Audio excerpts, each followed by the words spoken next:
నంపల్లిలో rescue operation కొనసాగుతోంది. భవనం సెల్లార్లోకి fire సిబ్బంది చేరుకున్నారు. రంధ్రం తవ్వి సెల్లార్లోకి చేరుకున్నారు రెస్క్యూ టీం. సెల్లార్లో దట్టమైన పొగ, విపరీతమైన వేడి ఉంది. సెల్లార్లో చిక్కుకున్న వారి కోసం ప్రస్తుతం గాలిస్తున్నారు రెస్క్యూ టీం. ఇప్పటికే రెస్క్యూ టీం ఒక హోల్ ని ఏర్పాటు చేశారు. దాని ద్వారా మరింత రెస్క్యూ ఆపరేషన్ ని కొనసాగిస్తున్నారు. అప్పటికే నిన్న సాయంత్రం నుండే వాటర్ ద్వారా అక్కడ మంటల్ని ఆర్పే ప్రయత్నం చేసినా ఏమాత్రం మంటలు అదుపులోకి రాలేదు. దీంతో ఇటు సెల్లార్లో మరొక రంధ్రం ఏర్పాటుకి ప్రయత్నించారు. అయితే రంధ్రం ఏర్పాటు చేసిన తర్వాత అక్కడికి రెస్క్యూ టీం లోపలికి వెళ్ళగలిగారు. ఇప్పటి వరకు ఆ సెల్లార్లోకి వెళ్ళలేకపోయారు. దట్టమైన పొగ, ఒకవైపు విపరీతమైన వేడి ఉండడంతో సెల్లార్లోకి వెళ్ళలేకపోయారు. కానీ పలు చోట్ల రంధ్రాలు ఏర్పాటు చేయడంతో అక్కడ నుండి పొగ బయటకు వచ్చేయడంతో కొంచెం కంట్రోల్లోకి వచ్చింది సిచ్యువేషన్. దీంతో ఇప్పుడు కొత్తగా ఏర్పాటు చేసిన రంధ్రంలోని రెస్క్యూ టీం లోపలికి వెళ్ళగలిగారు. ప్రస్తుతం సెల్లార్లో దట్టమైన పొగ, విపరీతమైన వేడి నెలకొంది. సెల్లార్లో చిక్కుకున్న వారి కోసం రెస్క్యూ టీం గాలింపు చర్యలు చేపట్టారు. రంధ్రం తవ్వి సెల్లార్లోకి చేరుకుంది రెస్క్యూ టీం. దీంతో రెస్క్యూ మరింత సులభతరం కానుంది. ఇప్పటికే విపరీతమైన వేడి, అలానే దట్టమైన పొగ నెలకొంది.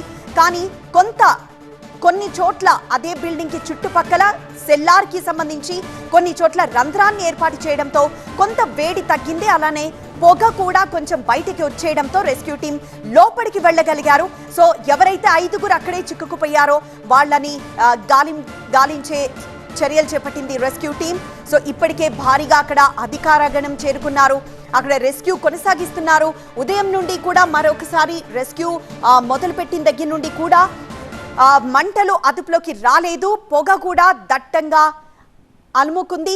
ఆ తర్వాత మరొక చోట రంధ్రం ఏర్పాటు చేసిన తర్వాత ఇప్పుడు రెస్క్యూ టీం లోపలికి వెళ్ళగలిగారు.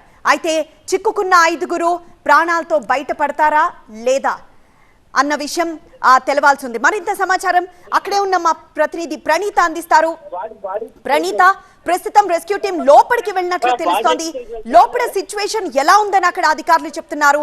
అలానే ఆ 5గురిని బయటికి తీసుకొచ్చే ప్రయత్నాలు ఎంతవరకు కొనసాగుతున్నాయి?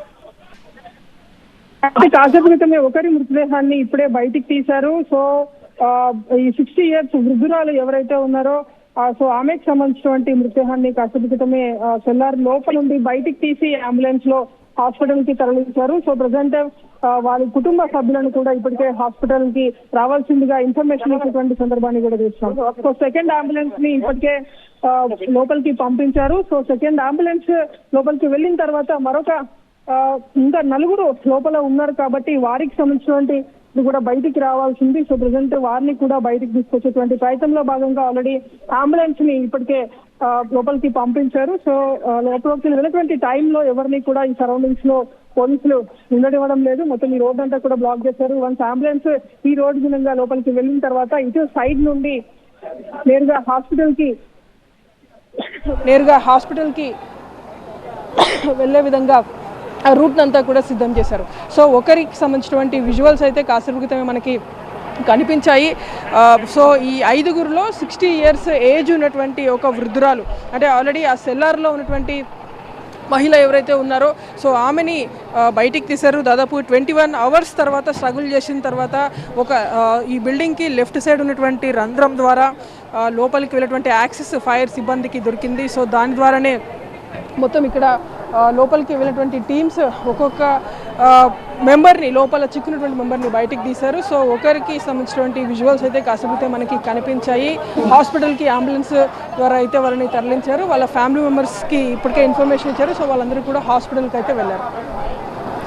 ఎస్ ప్రణీత, సో మనం చూస్తున్నాం రెస్క్యూ టీం లోపలికి వెళ్ళిన తర్వాత 60 ఏళ్ల ఒక వృద్ధురాల్ని శవాన్ని బయటికి తీసినట్లు తెలుస్తోంది. మృతదేహాన్ని హుటాహుటిన ఆసుపత్రికి తరలించారు.